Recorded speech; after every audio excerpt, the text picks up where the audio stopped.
Hi everyone, it's Katrina. Today we have secret doors hidden in castles, a heist in a monastery, and portals to the underworld found across the globe.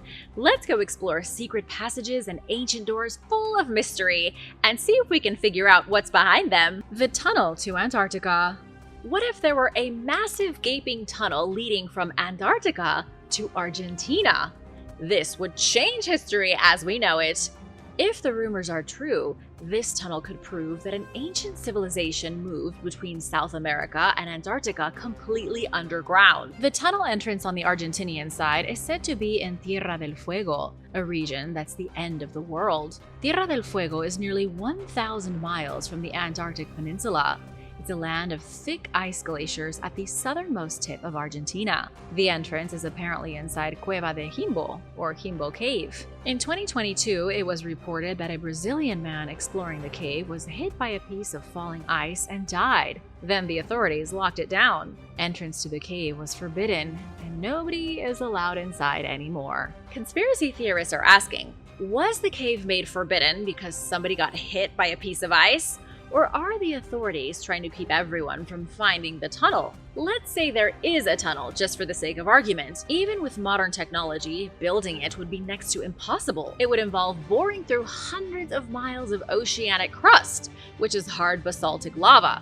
Plus, the tunnel would cut across two active plate boundaries, which move ever so slightly each year. And that's only to reach the edge of Antarctica, the South Shetland Islands. Assuming the tunnel goes all the way to mainland Antarctica, it has to cross another volcanically active plate boundary that moves even more each year. The structure is improbable at best, according to every scientist who has weighed in on the matter. Scientists like Dominic Hodgson of the British Antarctic Survey. Dominic said there is just no way. The tunnel would have to cross the Drake Passage, which is 16,000 feet deep and 621 miles wide. Building a tunnel of that magnitude would be insane. Not to mention that the 600-mile patch of water between Argentina and Antarctica is one of the most dangerous areas in any of the world's oceans. It's been estimated that more than 1,000 ships have been sucked down by the volatile currents. If this tunnel does exist, I can guarantee you it was not built by humans. It might be a remnant of a time when the world was ruled by a different civilization, one with more powerful technology. The biggest problem is proving it exists.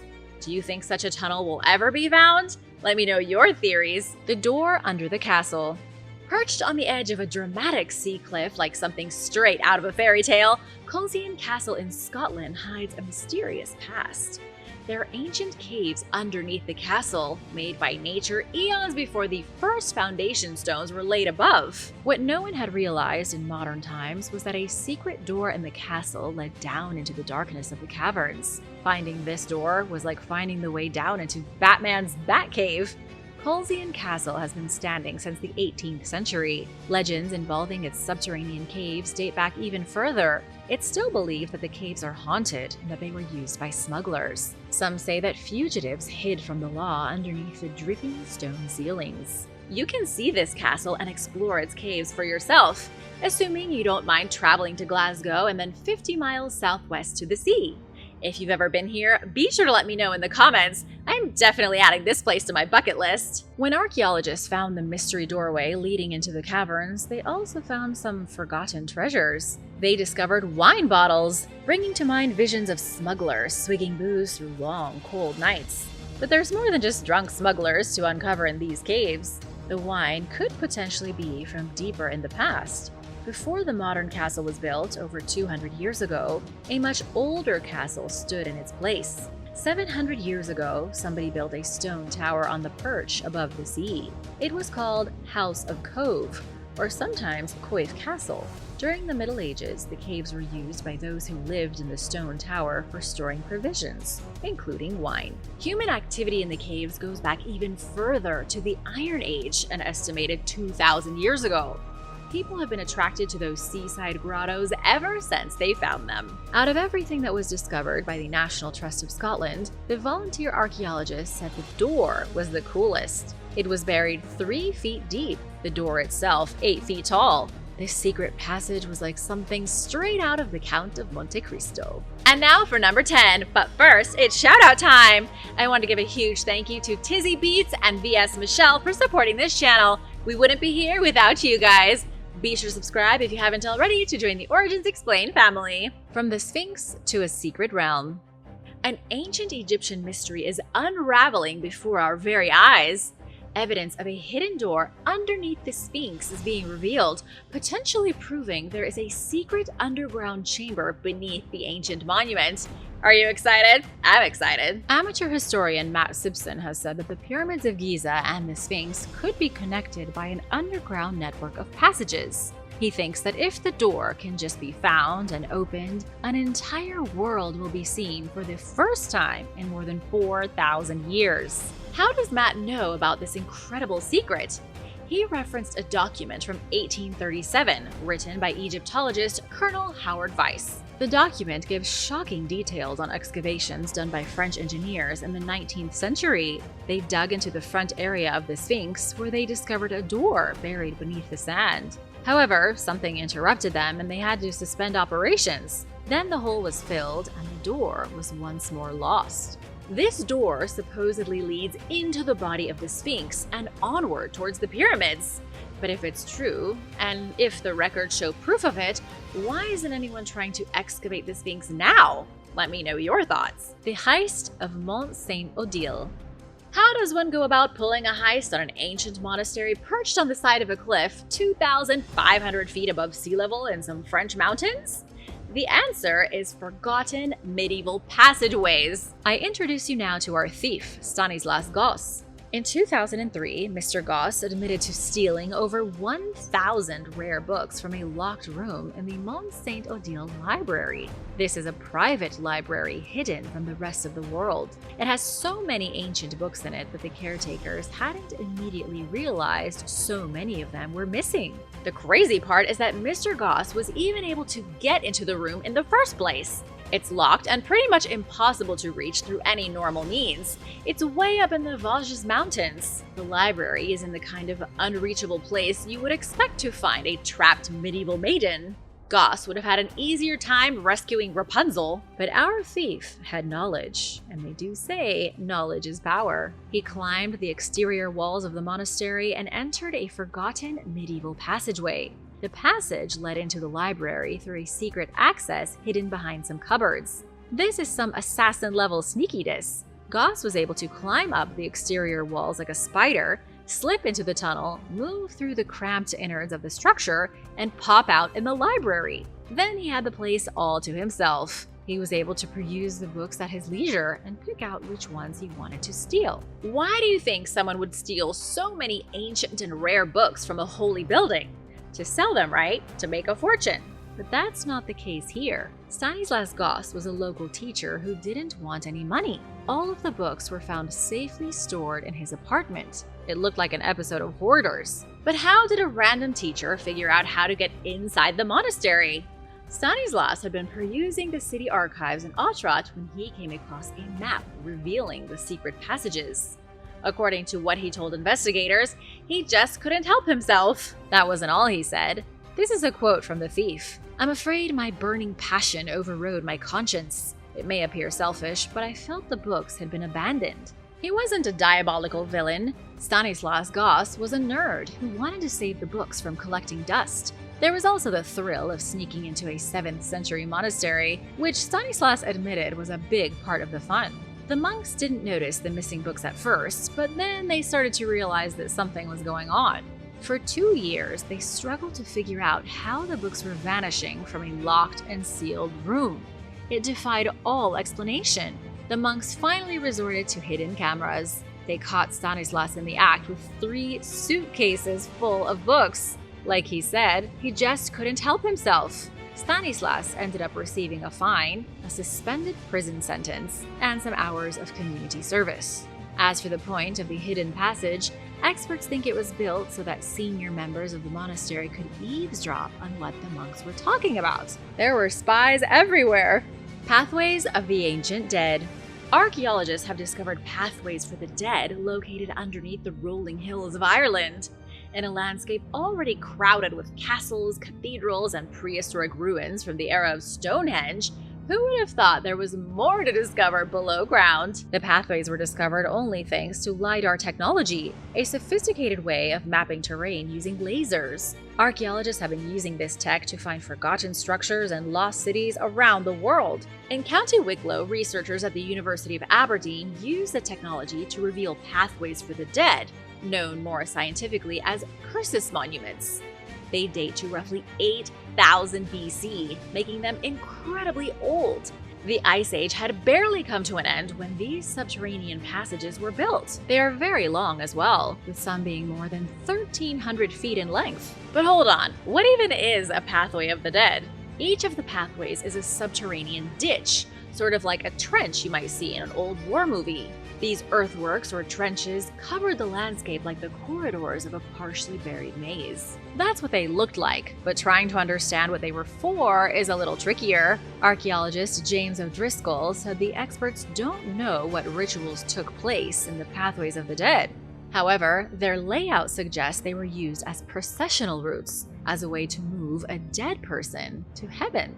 Let's break that down a little more. The ancient pathways have been found to line up almost perfectly with the morning sun on the summer solstice. Also, they've been found near ancient burial sites. If you've ever seen a funeral procession with the pallbearers carrying the casket and the mourners trailing after it dressed in black, these pathways were used for something like that, only it was a lot more mystical. And instead of black mourning attire, people were likely wearing ancient robes. I don't know what color they were. Or whatever the prehistoric people of Ireland wore 10,000 years ago. The secret undersea lair of the Cold War. There is a semi-secret undersea lair in California that most Californians don't even know is in their backyard. If you've ever driven along Highway 1 in Big Sur, you've most likely seen the tall rock next to the coast with the lighthouse on it. It's called the Point Sur Light Station. Right beside it is a military facility that until very recently was off limits to the public. In 2019, tours of the historic facility started for the first time. People were allowed inside the old bunkers, which played a key role in the Cold War. The story of this place is a bizarre piece of history that remained covert long after the Cold War fizzled out. The facility was built in 1957, and it wasn't the only secret base of its kind. Naval Facility Point Sur was one of 30 secret military installations across the world built by the United States to detect Soviet submarines. It was all about submarine surveillance, long-range acoustic eavesdropping. In fact, the first long-range tests to detect submarines were conducted and developed at Point Sur Light Station during World War II. The technology that went into building this secret facility is downright staggering. The U.S. Navy placed hydrophone arrays on the ocean floor and then connected them to underwater cables. The cables were run to terminals on the shore where they could then be processed by computers. The arrays were put at the very edge of the continental shelf, 650 feet deep. The facility itself was a nest of underground tunnels and passages, just like you would imagine such a facility to be. In 1968, the secret base played a major role in locating the wreckage of missing Soviet submarine K-129. The Soviet Navy couldn't even find their own wreck, but the US could. Without wasting any time, the CIA initiated Project Azorian, going out and actually stealing the Soviet submarine from the bottom of the ocean. Project Azorian was considered one of the greatest intelligence operations of the entire Cold War, and it was all thanks to some strategic listening devices at the bottom of the ocean. The facility was ultimately abandoned. In 2000, the whole place was given over to the California State Park System. Then in 2019, people were finally allowed inside to look through the subterranean corridors. Do you think there was any super secret research conducted here that the public will never know about? Let me know your thoughts in the comments. The Zapotec entrance to the Underworld. It's time to take a journey into the Underworld. Across the globe, archaeologists keep finding entrances to the realm of the dead, like in Mexico, where last year it was announced that a secret portal was found beneath a church. This ancient portal was built by the Zapotec culture at the complex of Mitla, not far from Oaxaca City. If you haven't heard of the Zapotec before, let me give you a little information. They were a major power in Mexico more than 1,000 years ago. They rose to prominence in the 6th century BC when they started building cities and carving monumental structures. Many of those structures still stand. You can walk in their shadows today. And yes, the Zapotec were also obsessed with building massive tombs and filling them with luxury goods. At Mitla, there are many underground chambers and tunnels. I'm surprised the whole site hasn't collapsed yet, seeing as the Zapotec buried under it like moles. Mitla was considered the main religious center up until the Zapotec abandoned it in the 15th century. Historians aren't precisely sure why, but they do have a hunch it was because of the Aztec conquest. After 2,000 years of dominance, the bloodthirsty Aztec warriors put an end to the Zapotecs in the Oaxaca region. Do you know what happened to the Aztecs after that? The Spanish put an end to them! Talk about some instant karma. Then, when the Spanish arrived in Oaxaca and found the amazing ruins of Mitla, they dismantled them and used the stone blocks to build their own churches. Churches like the San Pablo Apostol Church in the late 15th century. For almost 500 years, there have been rumors that the main altar of the San Pablo Apostol Church was built over the entrance to a vast underground labyrinth. The Zapotec had called this labyrinth Layoba and had used it as a temple. Supposedly, the Spanish thought it was an entrance to hell, to some demonic domain that they feared. They didn't know how to destroy it, so they covered it with a Christian altar. A huge group of scientists got together and decided they would solve the mystery once and for all.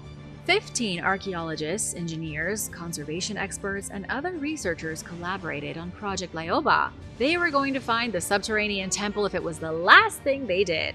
And they found it! The team used ground-penetrating radar, seismic noise tomography, and electrical resistivity tomography. Essentially, scientists measured reflection properties from things like seismic waves and electromagnetic waves passing through subsoil layers. All these waves and measurements revealed a huge void underneath the main altar of the church, connected to a pair of passages.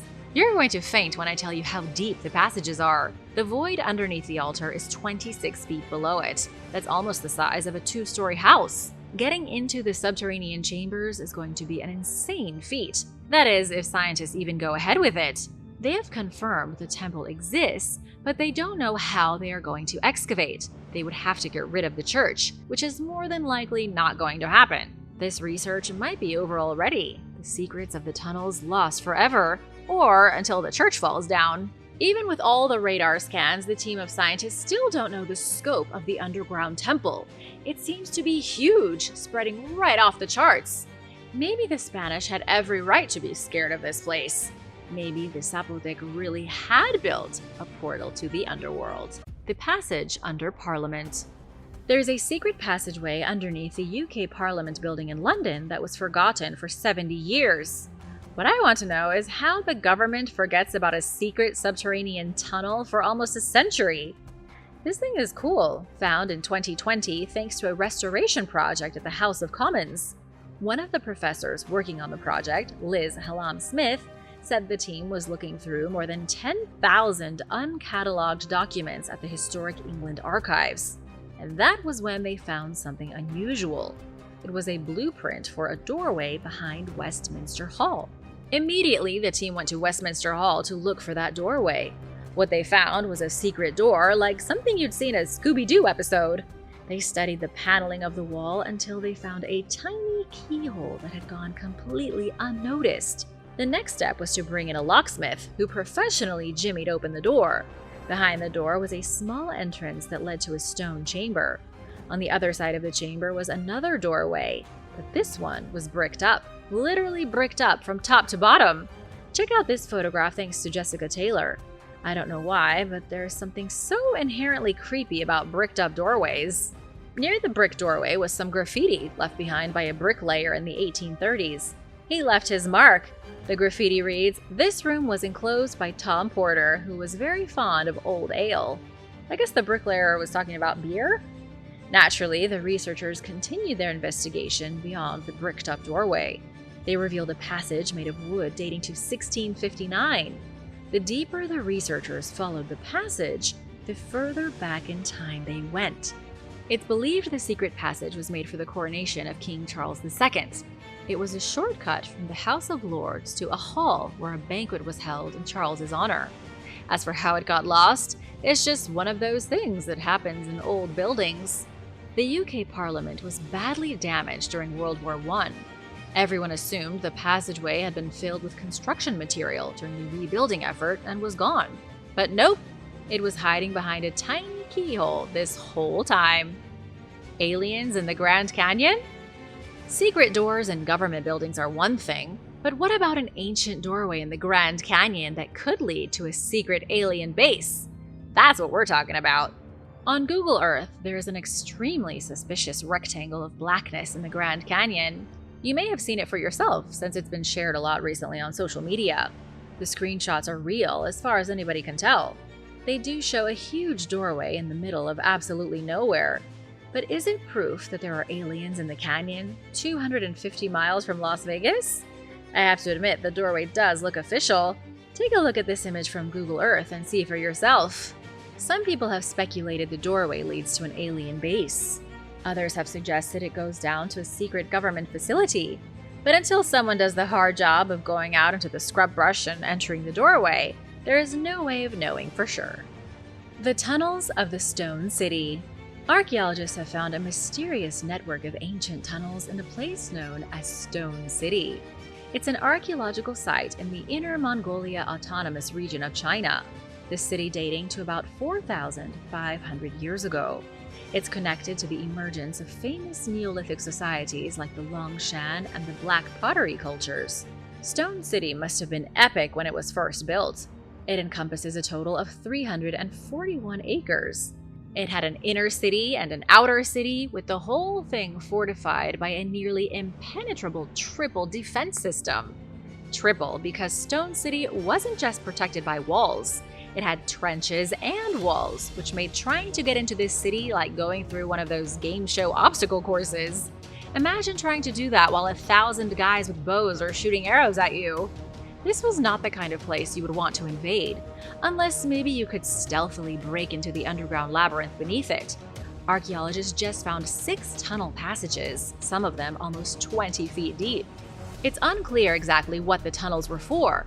According to the director of the local archaeological academy, Sun Jin Song, researchers had been focusing on the defensive system when they found the tunnels. Perhaps they were used as escape routes for royalty. The inner city was located at the very core of Stone City. If their sophisticated defenses were breached, the royals must have had an exit strategy. Or maybe the tunnels were for something completely different. It's hard to know what a hole in the ground was used for nearly 5,000 years ago without more information. The tunnel under the palace. In Poland, the 17th century Saxon palace was utterly obliterated nearly a century ago. It happened during the Nazi offensive of World War II, with the Nazis practically blowing the old palace to smithereens. In the years since, archaeologists have been hard at work preserving and exploring the ruin. What they just found has shocked everyone. It's a tunnel, and a whopper of one at that. It's only about 13 feet deep, but it runs for almost 150 feet. The tunnel is not on any kind of architectural plan from the 17th century, which is why it came as such a big surprise. The more researchers explored the tunnel, the more they realized why it isn't on any plans. It's in almost perfect condition, suggesting it might not be as old as the rest of the palace. Archaeologists think the tunnel could be from the 1930s, built for military intelligence by Polish Army Command. As the researchers dug around in the rubble, they found coins and pieces of pottery. But the biggest clue was the bricks themselves. The bricks were branded with the year 1933 etched on them. It's hard to argue with that kind of evidence. The Saxon palace is almost 300 years older than the tunnel, constructed as a private residence in the 1660s. But over the years, the building was expanded and renovated.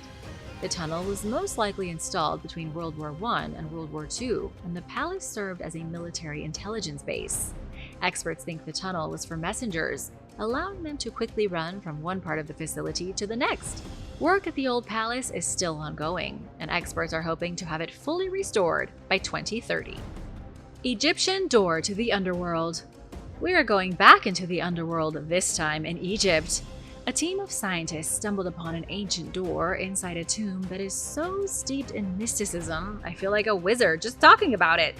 In ancient Egyptian myth, the realm of the dead was called Tuts. And do you know who reigns supreme in this dark underworld? It was Osiris, god of the dead. Osiris was never too far away from people's thoughts in ancient Egypt. They believed that after death, they had to go on an epic journey through Duat to reach Osiris, the godly personification of rebirth. Only Osiris could grant the blessing of life after death. If a person couldn't travel across Duat to reach him, their soul would be lost to oblivion. But how were they supposed to even start such a perilous journey? They had to go through portals, real physical portals in the land of the living.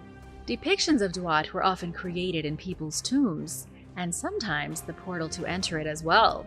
Egyptians would build false doorways in tombs and necropolises that they believed would be used by recently deceased spirits. The Egyptians called the spirit Ba. In 2022, Egyptologists discovered one such doorway inside a tomb from the Old Kingdom. This thing is old. They don't call it the Old Kingdom for nothing.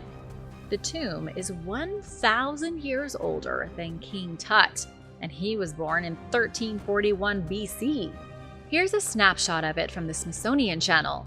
The archaeologists who found it were shocked because of its incredible state of preservation. It looks as if the artist finished the symbols on the doorway a week ago. What you're looking at here is a magical gateway to the afterlife. The gateway belonged to a man named Binmos. His titles and name were inscribed on the magic doorway. He was of royal acquaintance, which could mean anything. He may have been an advisor to the king, or potentially a high-ranking government official. He may have even just been the king's friend, which afforded him an incredibly fancy burial. Let's just hope his spirit made it through the doorway and met Osiris on the other side. Coffee, secrets, and ancient castles. Do I have a real estate opportunity for you? A cafe with ties to the 11th century and a hidden passage leading to an ancient castle recently went on the market for around $1 million.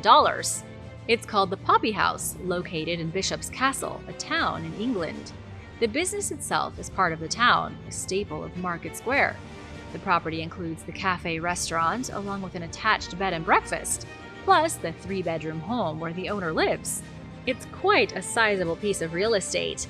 And if the last owners are to be believed, somewhere on the property is a hidden entrance to a tunnel that connects to the very castle that gives the town its name.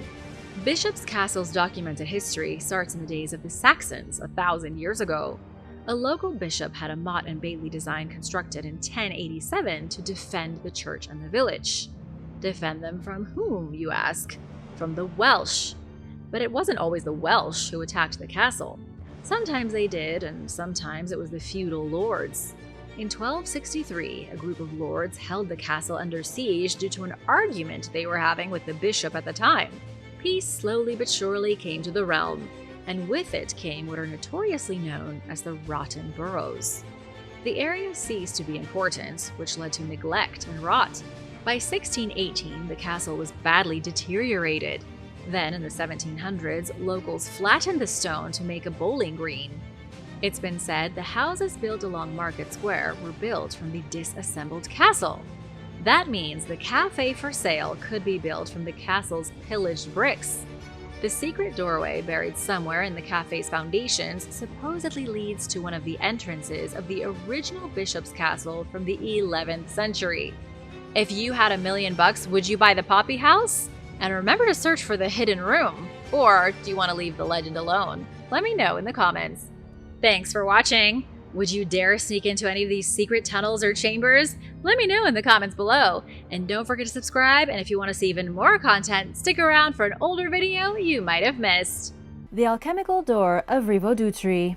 In the small Italian village of Rivodutri, most of everything was destroyed in a devastating earthquake that took place in 1948. But there was one curious architectural element that remained standing when everything else was shattered. It's called the Alchemical Door, and it's nothing short of bizarre. The portal, because that's really what it looks like these days, was originally located in the Camiciotti Palazzo, but now stands guard in front of a small memorial park. It was created in the 17th century, with one side of the door decorated in strange carvings and symbols that are supposed to represent the idea of the Great Transmutation. If you're not sure what transmutation is, let me quickly explain. Ancient alchemists believed one material could be transmuted or changed into a different material, usually worthless metal, into precious gold. Alchemists were convinced that if they had the right formula, they could transform any ordinary metal into gold and therefore get stinking rich. But instead of displaying the formula for how to turn metal into gold, experts believe this doorway was decorated with symbols meant to represent the transmutation of the soul into a state of awareness. It's all quite confusing, especially when you look at the actual symbols that are on the door. There are pagan symbols, Christian symbols, Kabbalistic and alchemical symbols, all of them arranged in such a way that scholars have never been able to decode it. Nobody knows if the door is supposed to be read from the bottom or the top. All we really know is that the 17th century was a time when the nobility of Europe were deeply involved with alchemical practices. It was a weird merger between science and magic, secrets of biology, and esoteric knowledge. The alchemical doorway of Rivodutri is one of the very last pieces of this mysterious time in history, still standing. The Fairy Door. Ben Bulben is a fascinating place in Ireland. It's a rock formation shaped like a jaw in County Sligo. It's a massive piece of rock that was formed during the Ice Age by moving glaciers and almost looks like a wave of limestone and mudstone. And because of its unique appearance, it has been the site of a lot of Irish myths. One of the legends has something to do with a fairy door. Most people probably don't believe in fairies these days, but until recently the Irish certainly did. Not only did they believe that fairies were real, but they also believed that there was one place to see them in the human realm, at Ben Bulben. It was here where the Irish said there was a literal fairy door, a huge black scorch mark on the northern face of the rock formation that looks exactly like a door. It was said the fairy door would open on occasion, and that fairies would slip out into the human world to frolic before going back through the door and closing it behind them. It was very similar to the beliefs the Irish had about the Samhain festival, or maybe the original Halloween. There were certain times and certain places in Ireland where the doorways between the worlds would open and humans could interact with spirits. At Ben Bulben, they believed there was a door that allowed them to interact with fairies. Any Irish people out there, please let us know if this is true in the comments below. The Roman portal to hell.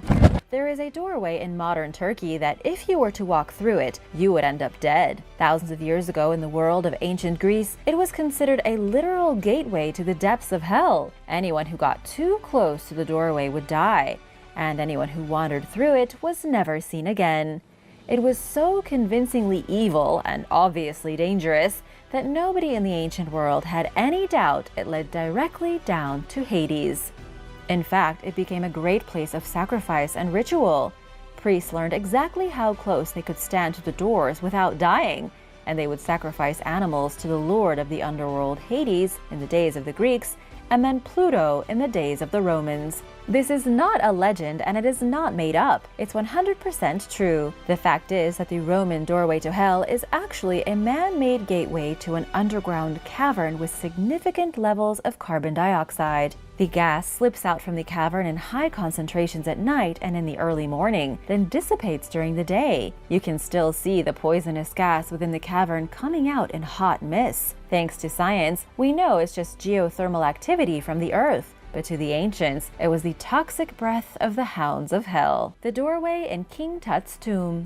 There is a strange doorway in King Tut's tomb that experts believe may lead to a totally unexplored burial chamber. In fact, Egyptian and foreign archaeologists alike believe the chamber beyond the doorway could lead to the mummy of Queen Nefertiti. The western and northern walls of the tomb of Tutankhamun may hide burial chambers, according to a bunch of different sources, including the Egyptian State Press and archaeologist Nicholas Reeves. Reeves believes the tomb of Tutankhamun, the famous boy pharaoh from the 18th dynasty, had two doors plastered and then painted over. His theory is that the doorways and the entire tomb was built for Nefertiti and not for Tutankhamun. The beautiful Nefertiti was the wife of one of the most infamous pharaohs, Akhenaten, and it's believed that he fathered Tutankhamun with a different woman. And while the family history of the pharaohs is extremely confusing, so too is the tomb itself. The issue is realize that archaeologists can't simply bust through the walls of one of the most important tombs in the world on a hunch. It's just not feasible. It may have been pillaged after it was originally found in 1922 by Howard Carter, but it can't be destroyed today. At least not until we have overwhelming evidence that the lines in the stone are in fact the lines of doors, and that beyond them are even greater lost treasures. What do you think could be hiding on the other side of the walls of King Tut's tomb? Let me know your theories in the comments, and don't forget to subscribe before you go. The Skin Door.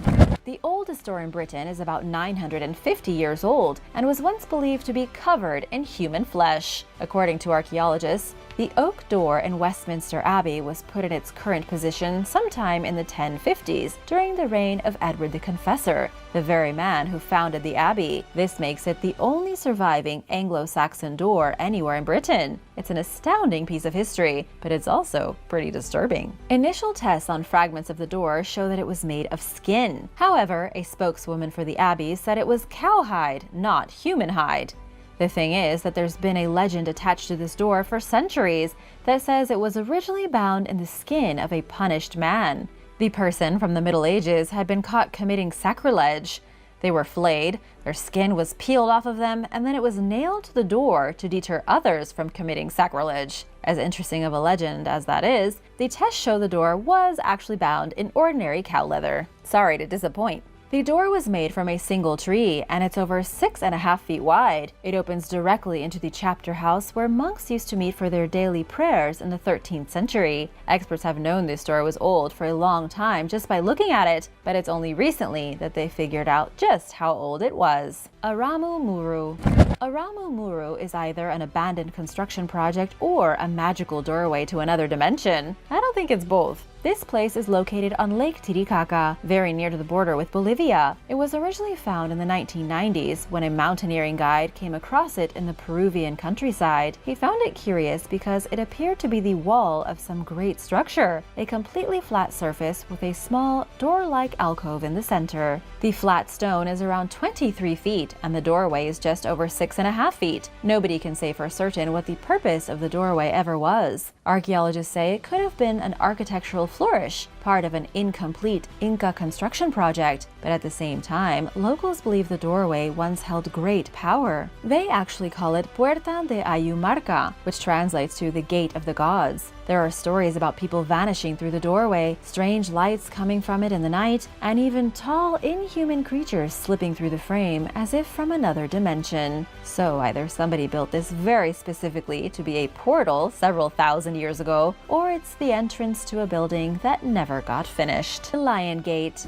The Lion Gate is an ancient doorway in Greece to what was once the fortified citadel of Mycenae. The doorway is about 10 feet wide and 10 feet high, guarded by two huge lion sculptures above its top beam. Just beyond the door is a small alcove where archaeologists believe the guards once kept a small pack of dogs to alert them of any intruders. Thousands of years ago, there was a huge wooden door in the entrance, locked from the inside with a wooden bar. The gateway was erected sometime in the 13th century BC and is the only surviving monumental piece of architecture from the prehistoric Aegean. It would have been the very first thing someone saw when they approached the walls of the city. This was the home of the Mycenaean people, a Bronze Age city-state that lasted until about 3,000 years ago. The city sheltered beyond the Lion Gate was home to one of the most important Greek civilizations of the time. It was a major military stronghold that had control over most of southern Greece. The city itself had a population of around 30,000 people, but by the year 1200 BC, earthquakes and invasions had brought the city-state down on its head. All these years later, the only thing left of them are a few broken ruins and the Lion Gate, the only major piece of their civilization still standing. The tomb in the mountain.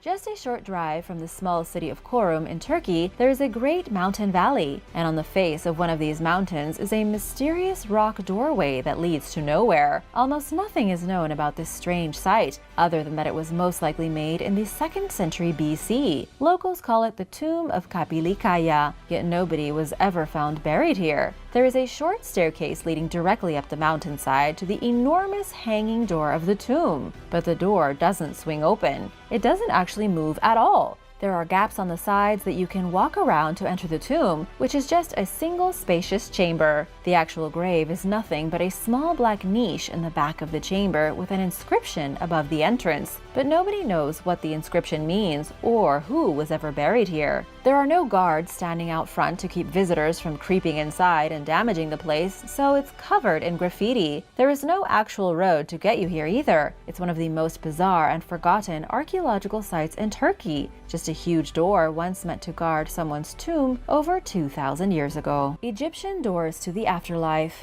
In tombs throughout ancient Egypt, there are strange doors carved into the walls behind where people were laid to mummify in their coffins. These false doors are really just artistic representations of doors, either carved or painted. They don't actually open, but they were extremely important to the ancient Egyptians. The false doors that you see in all the most important tombs throughout the kingdom were thought of as doors to the afterlife. Each door was carved from a single piece of stone or a large plank of wood. At the center of the door was a flat niche with fake door jambs arranged around it to give it the illusion of depth. It was the closest the Egyptians could get to creating a functioning portal to the beyond. To the Egyptians, carving a false door in a tomb created a threshold between the world of the living and the world of the dead. It allowed the spirit of the deceased to enter and exit at their leisure, passing from the physical world into the afterlife at whim. It was an extremely important architectural design inside a tomb, because without it, the spirit had no logical way of reaching the afterlife. False doors were also placed inside offering chapels. In offering chapels, family members could come and pay their respects to their dead loved ones. They would place offerings on a stone slab in front of the fake door, for the dead soul to come pick it up later. Portals to the dead. Viking homes were very interesting and are something you don't really see shown much in the wildly popular Viking TV shows these days. We see Viking warriors and obscure political drama, but not much of the ordinary Viking home life. The truth is that the Viking house was an important place for families and for the dead. There's enough archaeological evidence for the experts to say beyond any doubt that the dead had a major presence in houses all throughout the Viking Age. Human bones were frequently embedded in the foundations of houses, with young infants being buried directly underneath the hearths. But the most meaningful place to bury a person was underneath the threshold of a house, right beneath the doorway. Different parts of the home served as different points of contact between those living in it and those buried underneath it. Some women were said to be able to actually see into either the future or into another realm if they were lifted above the front door. The Vikings believed there was power in putting bones in the threshold, and that those with the gift could use this power to create a sort of portal to the other world. Thanks for watching! Do you believe any of these ancient gateways led to an underworld or another dimension? Let me know in the comments below, and remember to subscribe if you haven't already. See you later! Bye!